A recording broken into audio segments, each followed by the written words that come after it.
Pernahkah Anda merasa bahwa uang Rp100.000 yang dulu terasa cukup, sekarang rasanya seperti pecahan uang mainan di tangan? Bukan perasaan Anda saja, ini realitas yang sedang kita hadapi bersama. Tanggal 26 Januari 2026 hari ini, kita berdiri di tengah badai ekonomi yang sedang menguji ketahanan dompet setiap kepala keluarga di Indonesia. Saya sudah menggali data terbaru dari Bank Indonesia, Badan Pusat Statistik, dan pantauan harga pasar langsung dari berbagai daerah. Yang saya temukan bukanlah sekedar angka-angka di atas kertas, melainkan potret nyata perjuangan hidup jutaan rakyat kecil seperti kita. Mari kita bongkar apa yang sebenarnya sedang terjadi. Tidak dengan teori ekonomi yang jelimet, tapi dengan bahasa dapur yang langsung bisa Anda rasakan di kantong celana. Karena ini bukan soal ekonomi makro, ini soal apakah dapur kita besok masih bisa mengepul atau tidak. Sebelum kita lanjut lebih jauh, saya minta tolong banget. Jika informasi di video ini bermanfaat buat Anda, klik tombol subscribe untuk channel Asupan Otak. Karena di channel ini, kita tidak cuma bicara teori, kita bahas realitas ekonomi yang langsung nyangkut di kehidupan sehari-hari. Informasi adalah senjata paling ampuh untuk menghadapi masa depan yang tidak pasti. Sekarang, mari kita masuk ke dapur, tempat di mana realitas ekonomi paling jujur terasa. Berdasarkan data dari Pusat Informasi Harga Pangan Strategis Nasional yang dikelola Bank Indonesia per tanggal 20 Januari 2026, harga beras kualitas medium naik menjadi sekitar Rp15.900 per kilogram. Beras kualitas super bahkan sudah menyentuh Rp17.100 per kilogram. Bandingkan dengan tahun lalu di periode yang sama, kenaikannya cukup signifikan. Minyak goreng curah yang dulu masih bisa dibeli di bawah Rp17.000 per liter, sekarang sudah menembus Rp18.800 per liter. Bahkan di beberapa daerah seperti Papua dan Maluku Utara, harga minyak goreng bisa mencapai Rp24.000 sampai Rp25.000 per liter. Ini bukan lagi harga minyak goreng, ini hampir setara harga bahan bakar premium. Telur ayam ras yang jadi andalan protein murah keluarga Indonesia sekarang dijual rata-rata Rp31.950 per kilogram, naik sekitar 3,4% dibanding tahun lalu. Daging ayam ras segar mencapai Rp40.800 per kilogram. Sementara untuk protein hewani premium seperti daging sapi kualitas 1, Anda harus merogoh kocek Rp142.250 per kilogram. Bawang merah yang sempat bikin heboh karena harganya melonjak gila-gilaan, per 20 Januari 2026 masih bertahan di kisaran Rp46.350 per kilogram. Ini naik 11,8% dibanding periode yang sama tahun lalu. Cabai rawit merah bahkan mencapai Rp55.000 per kilogram. Bayangkan, harga cabai sekarang hampir sama dengan harga daging ayam. Ini namanya fenomena shrinkflation yang makin nyata. Harga barang mungkin terlihat tidak naik drastis di label, tapi kalau Anda perhatikan, isinya makin sedikit. Ukuran kemasan makin mengecil. Produsen melakukan trik ini supaya konsumen tidak protes soal harga, padahal secara tidak langsung harga per unit sebenarnya sudah naik. Ibu-ibu rumah tangga sekarang dipaksa jadi akuntan profesional setiap hari, ngitung gimana caranya biang lauk pauk tetap bisa tersaji dengan uang belanja yang segitu-segitu aja. Tempe dan tahu yang dulu jadi andalan protein nabati murah, sekarang harganya juga ikut naik karena harga kedelai impor yang terus merangkak. Yang bikin makin sesak, ini bukan cuma soal harga yang naik sekali lalu stabil, tapi harganya naik terus setiap minggu. Minggu ini sudah mahal, minggu depan malah lebih mahal lagi. Rakyat kecil seperti kita jadi hidup dalam ketidakpastian yang melelahkan secara mental. Setiap melangkah ke warung atau pasar, ada rasa deg-degan, takut uang yang dibawa ternyata kurang karena harga sudah naik lagi tanpa pemberitahuan. Ini menciptakan tekanan psikologis yang sangat berat bagi para pengatur keuangan keluarga. Pertanyaan besarnya adalah, kenapa harga naik terus? Apakah petani kita berhenti menanam? Apakah stok barang hilang dari pasaran? Jawabannya tidak sesederhana itu. Ironisnya, barangnya ada, produksi pangan kita secara umum masih berjalan. Yang jadi masalah adalah biaya untuk mengantarkan barang dari petani atau pabrik sampai ke tangan konsumen akhir seperti kita. Rantai distribusi Indonesia saat ini sedang dihantam kenaikan biaya operasional yang luar biasa besar. Ketika harga bahan bakar naik, ongkos angkut barang otomatis ikut naik. Ketika tarif tol naik, biaya logistik membengkak. Ketika biaya perawatan kendaraan meningkat, semuanya dibebankan ke harga jual. Setiap butir beras yang diangkut dari sawah di Jawa Timur ke pasar di Jakarta harus menanggung biaya transportasi yang terus meningkat. Setiap liter minyak goreng yang didistribusikan dari pabrik di Sumatera ke toko kelontong di Sulawesi harus membayar ongkos kirim yang makin mahal. Efek dominonya seperti bola salju yang menggelinding dari puncak gunung, makin lama makin besar dan menghantam siapa saja yang ada di jalur bawah. Para pedagang kecil sebenarnya juga menjerit. Mereka bingung harus jual dengan harga berapa supaya tetap laku tapi tidak merugi. Kalau biaya logistik tidak segera dikendalikan, maka sekeras apapun kita bekerja, penghasilan kita hanya akan habis di tengah jalan. Belum sempat dinikmati oleh keluarga di rumah, sudah tersedot oleh ongkos angkut dan biaya distribusi yang tidak masuk akal. Bank Indonesia dalam rapat Dewan Gubernur tanggal 20-21 Januari 2026 memproyeksikan inflasi tahun 2026 akan berada di kisaran 2,3 sampai 2,8%. Angka ini sebenarnya masih dalam batas aman target pemerintah, yaitu 2,5% plus minus 1%. Tapi yang perlu kita pahami, angka inflasi nasional itu adalah rata-rata. Di level nasional mungkin terlihat terkendali, tapi kalau kita zoom in ke komponen makanan, ceritanya beda. Inflasi kelompok volatile food atau makanan bergejolak masih relatif tinggi di angka 6,21% per tahun. Ini disumbang terutama oleh komoditas seperti bawang merah yang pasokannya terbatas akibat gangguan cuaca dan harga benih yang naik. Jadi ketika pemerintah bilang inflasi terkendali, itu memang benar secara statistik agregat. Tapi bagi kita yang setiap hari harus beli beras, minyak, telur, dan sayur, inflasi yang kita rasakan jauh lebih tinggi dari angka resmi itu. Inilah yang sering disebut sebagai inflasi yang dirasakan versus inflasi yang dilaporkan. Sekarang kita bicara soal pendapatan. Apakah gaji kita naik seiring dengan kenaikan harga barang? Berdasarkan data resmi dari Kementerian Ketenagakerjaan, UMP atau Upah Minimum Provinsi tahun 2026 mengalami kenaikan rata-rata antara 5-7% tergantung daerahnya. DKI Jakarta sebagai yang tertinggi menetapkan UMP di angka Rp5.729.877 per bulan, naik sekitar 6,17% dari tahun sebelumnya. Jawa Barat dan Jawa Tengah yang merupakan basis industri padat karya justru punya UMP paling rendah nasional, yaitu sekitar Rp2.317.000 per bulan. Kenaikannya hanya sekitar 5,7 sampai 6,8%. Kalau kita bandingkan dengan inflasi yang dirasakan di kelompok pangan yang bisa mencapai 6,2% lebih, berarti daya beli real kita jalan di tempat. Bahkan bisa dibilang turun kalau kita hitung komponen biaya hidup lainnya. Bagi mereka yang bekerja di sektor informal, kondisinya jauh lebih parah. Tidak ada yang namanya UMP, tidak ada jaminan kenaikan pendapatan. Mereka harus berjuang sendiri mencari pelanggan di tengah persaingan yang makin ketat dan daya beli masyarakat yang melemah. Jangan lupa subscribe channel Asupan Otak untuk update informasi ekonomi yang langsung berdampak ke kehidupan Anda sehari-hari. Karena pengetahuan adalah kunci untuk bisa bertahan dan bahkan berkembang di tengah kondisi ekonomi yang sulit seperti sekarang. Kondisi yang paling menyakitkan saat ini adalah fenomena dis-saving. Ini adalah istilah ekonomi untuk situasi di mana orang terpaksa menguras tabungan mereka hanya untuk memenuhi kebutuhan hidup sehari-hari. Data dari ekonom dan pengamat pasar menunjukkan bahwa banyak keluarga kelas menengah ke bawah sudah tidak lagi bisa menyisihkan uang untuk ditabung. Malah sebaliknya, mereka harus membongkar celengan atau menarik saldo ATM yang seharusnya untuk masa depan hanya untuk menutup defisit belanja bulanan. Tabungan yang seharusnya dipersiapkan untuk biaya sekolah anak, untuk modal usaha, atau untuk dana darurat kesehatan, kini ludes tak berbekas hanya karena harga sembako yang terus meroket. Ini adalah sinyal bahaya merah besar bagi ketahanan ekonomi keluarga di tahun 2026. Ketika pendapatan sudah tidak mampu lagi mengejar kenaikan biaya hidup, maka benteng terakhir yang kita punya adalah tabungan. Tapi kalau benteng itu sudah runtuh, apa yang tersisa? Kita seperti berjalan di atas tali tanpa ada jaring pengaman di bawahnya.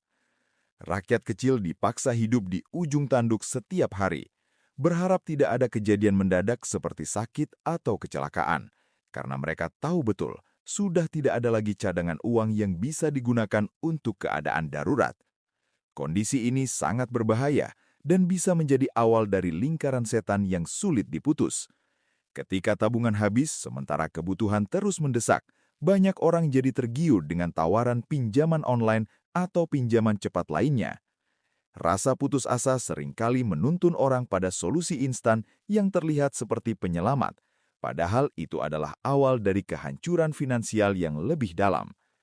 Pinjaman online dengan bunga yang mencapai puluhan persen per tahun, ditambah denda keterlambatan yang mencekik, bisa mengubah masalah kecil jadi bencana besar. Rakyat kecil yang awalnya hanya kesulitan beli beras, tiba-tiba harus berhadapan dengan teror penagih utang yang tidak kenal ampun. Telepon terus-menerus, SMS ancaman, bahkan penyebaran data pribadi ke kontak darurat. Ini yang kita khawatirkan di tahun 2026, yaitu ledakan gagal bayar massal di tingkat masyarakat bawah. Ketika keluarga sudah terjeral utang demi sekadar bisa makan, maka stabilitas sosial kita pun ikut terancam. Kita tidak hanya bicara soal angka kemiskinan di statistik BPS, tapi soal harga diri dan ketenangan hidup jutaan orang yang dirampas oleh keadaan ekonomi yang tidak adil. Dampak dari tekanan ekonomi ini ternyata tidak berhenti di masalah perut kenyang atau tidak, tapi merembet ke kesehatan mental yang sayangnya sering diabaikan di Indonesia. Rasa cemas yang terus-menerus, sulit tidur karena mikirin tagihan, stres kronis karena tidak tahu besok bisa makan apa, ini semua bakal jadi penyakit umum di tahun 2026. Organisasi Kesehatan Dunia atau WHO sudah mengingatkan bahwa tekanan ekonomi adalah salah satu pemicu utama gangguan kesehatan mental seperti depresi dan kecemasan. Saat kepala keluarga terus-menerus berada dalam tekanan finansial tanpa henti, keharmonisan rumah tangga ikut dipertaruhkan. Emosi jadi mudah meledak karena hal-hal kecil. Keceriaan di rumah perlahan sirna, digantikan oleh diskusi berat tentang tagihan listrik, cicilan yang nunggak, atau gimana caranya cari uang tambahan. Ini beban psikologis yang sangat berat bagi rakyat kecil yang sebenarnya cuma ingin hidup tenang, punya pekerjaan yang cukup, bisa makan 3 kali sehari, anak-anak sekolah, dan sesekali bisa rekreasi sederhana. Tapi sekarang bahkan standar hidup paling dasar itu terasa seperti kemewahan yang sulit dijangkau. Ketidakpastian ekonomi menciptakan trauma kolektif, di mana orang merasa tidak lagi punya kendali atas masa depan mereka sendiri. Mereka kerja keras dari pagi sampai malam, tapi hasilnya tidak pernah cukup. Mereka berhemat sampai makan seadanya, tapi tetap saja uangnya habis sebelum akhir bulan. Kita harus sadar bahwa di balik angka statistik inflasi 2,72% atau pertumbuhan ekonomi 5%, ada jutaan manusia yang sedang berjuang melawan rasa putus asa di balik pintu rumah mereka masing-masing. Tekanan mental ini bisa jadi bom waktu bagi tatanan sosial kita kalau tidak segera ditangani dengan serius. Di tahun 2026, teknologi bukan lagi sekedar tren keren di startup atau perusahaan besar, tapi sudah jadi ancaman nyata bagi mereka yang bekerja dengan mengandalkan tenaga fisik atau keterampilan rutin. Banyak posisi yang dulu diisi oleh tenaga manusia sekarang mulai digantikan oleh mesin otomatis atau sistem digital. Dari kasir minimarket yang diganti mesin self-checkout sampai buruh pabrik yang diganti robot perakit, semuanya perlahan mulai tergantikan karena dianggap lebih murah dan lebih efisien oleh pengusaha. Bagi rakyat kecil, ini pukulan telak yang seringkali datang tanpa peringatan. Anda yang sudah puluhan tahun kerja sebagai operator mesin di pabrik, tiba-tiba di-PHK karena perusahaan membeli mesin otomatis yang bisa kerja 24 jam tanpa istirahat, tanpa gaji, tanpa tunjangan. Kita sedang menyaksikan pergeseran besar di mana tenaga kasar mulai kehilangan tempatnya. Ketika perusahaan besar mulai memangkas jumlah karyawan demi efisiensi teknologi, pertanyaannya adalah kemana jutaan pekerja ini harus pergi mencari nafkah. Ini bukan lagi soal masa depan yang jauh, ini soal dapur yang harus tetap mengepul besok pagi. Bagi kita yang selama ini mengandalkan tenaga fisik atau keterampilan yang itu-itu saja, persaingan di tahun 2026 terasa makin gila. Kita tidak lagi sekadar bersaing dengan sesama manusia yang sama-sama butuh makan, tapi dipaksa balapan dengan robot dan sistem komputer yang tidak butuh makan, tidak butuh istirahat, tidak butuh asuransi kesehatan, dan tidak butuh gaji bulanan. Standar efisiensi yang diterapkan perusahaan makin tinggi, membuat mereka yang tidak punya akses ke pelatihan teknologi atau upgrade skill makin terpinggirkan ke sudut paling gelap. Kenyataan pahitnya, harga jasa manusia bisa jadi makin murah demi bisa bersaing dengan biaya operasional mesin. Rakyat kecil yang tidak punya modal untuk belajar keahlian baru akan terjebak dalam pekerjaan serabutan yang penghasilannya tidak menentu. Kita seolah dipaksa masuk ke arena pertarungan yang tidak seimbang, di mana alat yang seharusnya membantu pekerjaan manusia justru malah mengambil alih mata pencaharian utamanya. Ini bukan berarti kita harus anti terhadap kemajuan teknologi, tapi ini soal bagaimana rakyat kecil dipaksa mengikuti balapan perubahan yang kecepatannya benar-benar di luar jangkauan mereka. Tanpa adanya persiapan matang dan perlindungan nyata dari pemerintah, otomatisasi hanya akan memperlebar jurang antara yang kaya dan yang miskin. Perubahan ini terjadi sangat cepat, sementara kemampuan adaptasi masyarakat bawah terhambat oleh keterbatasan biaya dan informasi. Kalau tidak ada langkah antisipasi yang serius, kita akan lihat gelombang pengangguran baru yang lahir bukan karena malas, tapi karena keahlian mereka sudah dianggap usang oleh zaman. Sekarang mari kita bahas soal akses pendidikan dan kesehatan.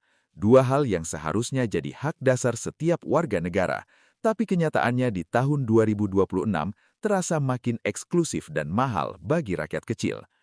Meskipun pemerintah sudah menyediakan berbagai program bantuan seperti Kartu Indonesia Pintar atau KIP untuk pendidikan dan BPJS Kesehatan untuk layanan medis, kenyataan di lapangan seringkali berbicara lain. Muncul biaya-biaya tak terduga yang sangat mencekik kantong orang tua yang penghasilannya pas-pasan. Begitu juga dengan kesehatan. Rumah sakit seringkali jadi tempat yang menakutkan, bukan karena penyakitnya, tapi karena tagihannya yang bisa membuat tabungan seumur hidup ludas dalam sekejap. Bagi keluarga kecil, satu saja anggota keluarga yang jatuh sakit parah bisa berarti kehancuran finansial total. BPJS memang meringankan, tapi tidak semua layanan ditanggung. Obat-obatan tertentu, prosedur medis khusus, atau perawatan intensif di ruang ICU bisa menghasilkan tagihan yang sangat besar. Kita dipaksa memilih antara mengobati keluarga atau menjaga dapur tetap mengepul.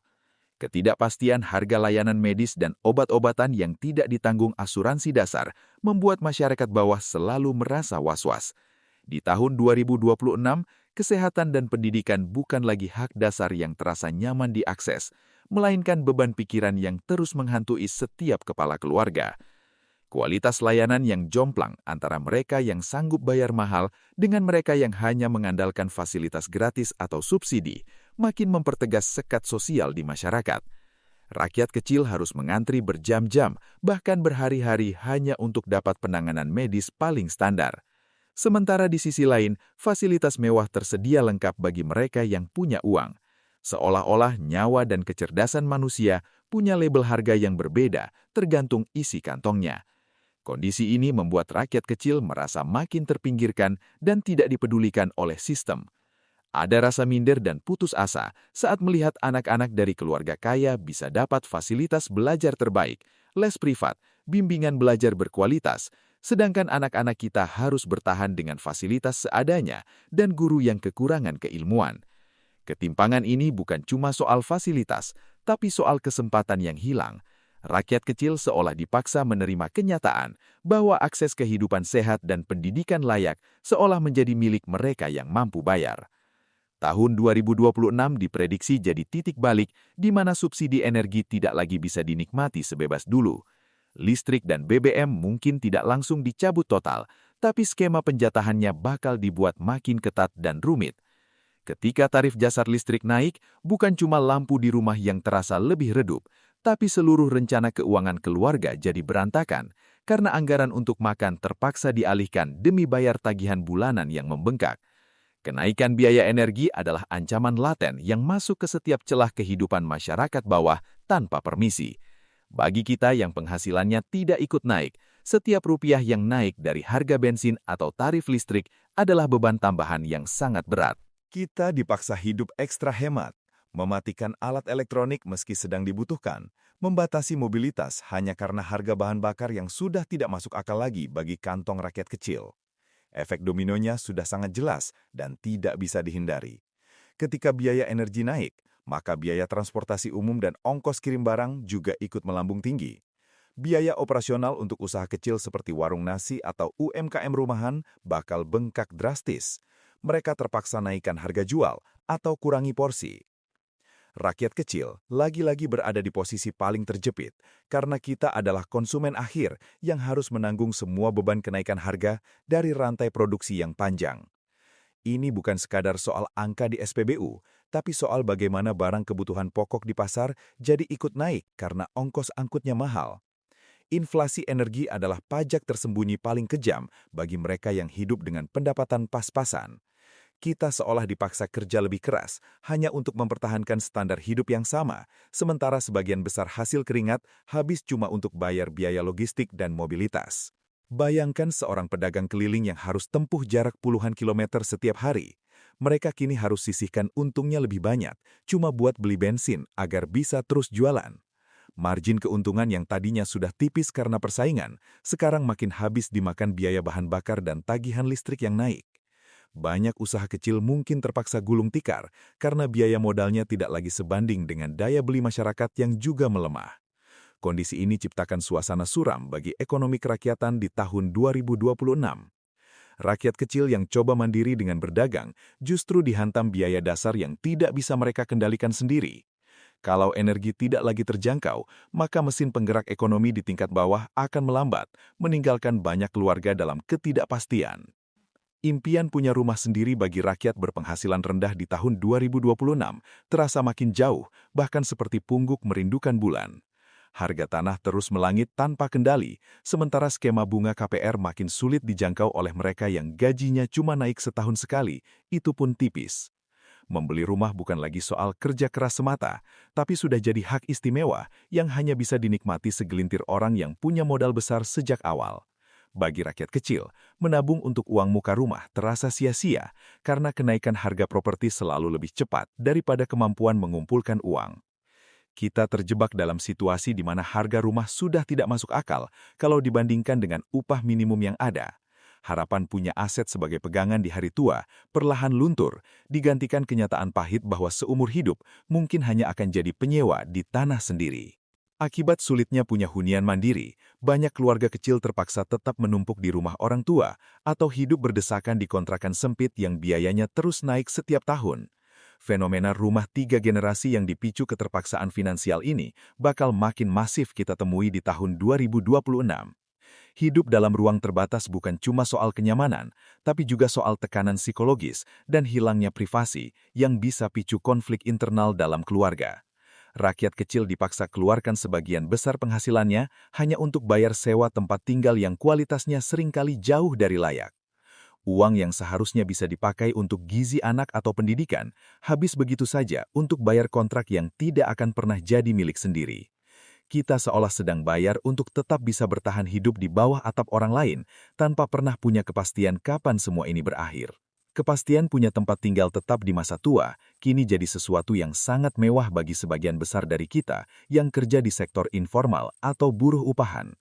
Tanpa kebijakan perumahan rakyat yang benar-benar berpihak pada kantong kecil, jurang ketimpangan antara pemilik tanah dan penyewa akan makin lebar dan permanen. Tahun 2026 jadi pengingat pahit bahwa rumah bukan lagi sekadar kebutuhan dasar manusia untuk berlindung, melainkan komoditas yang dipermainkan pasar. Bagi mereka yang dompetnya tipis, punya sertifikat rumah atas nama sendiri mungkin hanya akan berakhir sebagai cerita dongeng untuk anak cucu. Banyak yang terlihat sibuk berangkat pagi pulang sore, tapi sebenarnya penghasilan yang mereka bawa pulang tidak pernah cukup untuk hidup layak. Inilah fenomena yang bakal dominasi tahun 2026, yaitu ledakan angka pengangguran terselubung. Orang-orang terjebak kerja serabutan, tanpa jaminan kesehatan, tanpa uang pensiun, apalagi kepastian hari tua.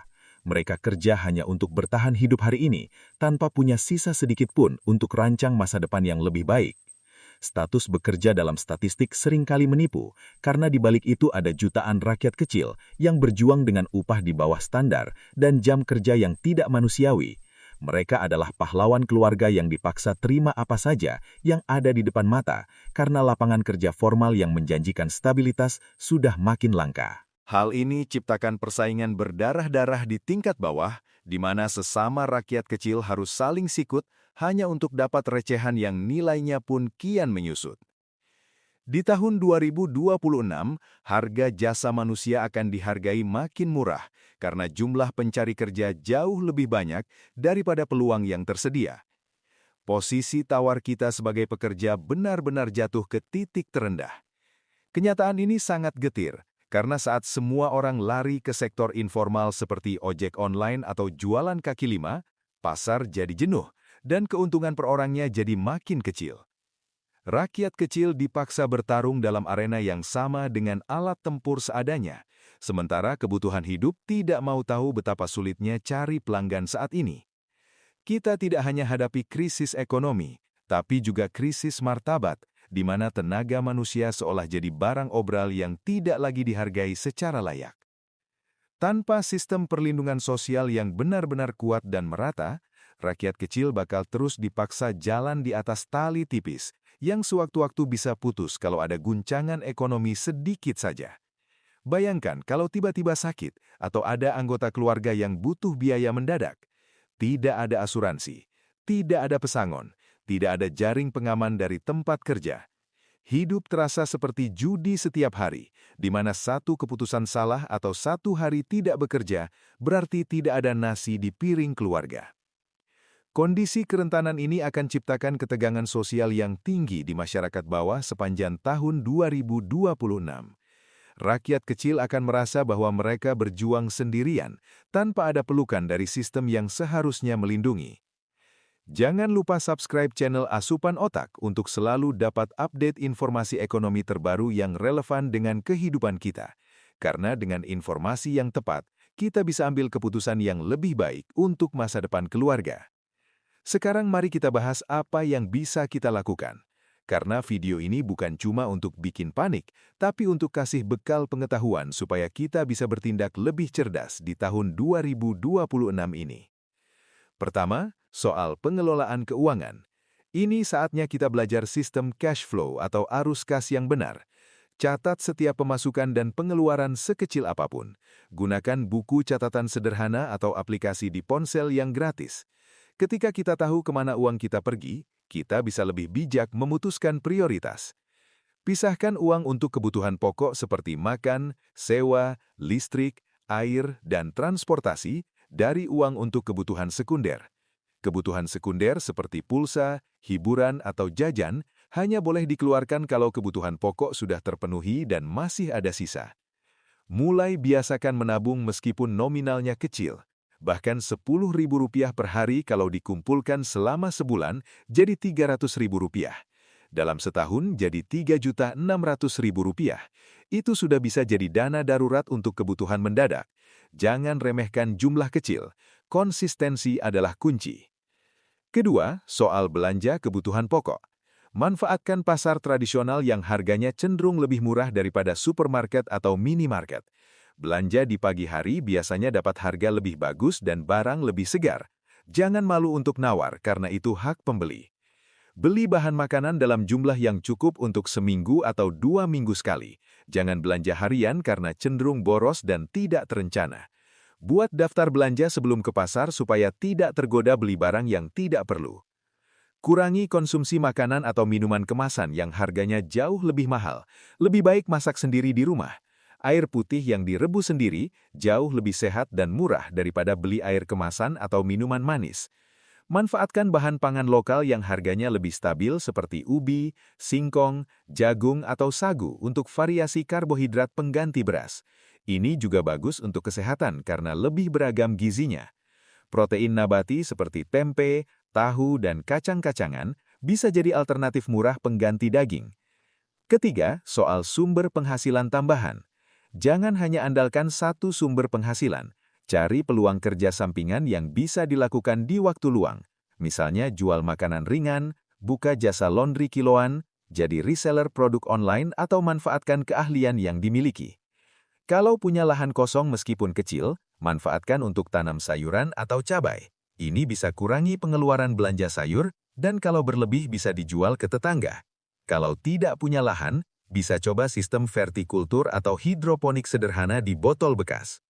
Manfaatkan platform digital untuk cari penghasilan tambahan, seperti jadi driver ojek online, jasa antar barang, atau freelance pekerjaan ringan seperti entry data, desain sederhana, atau jasa ketik. Banyak peluang yang bisa diakses dari rumah dengan modal ponsel dan koneksi internet.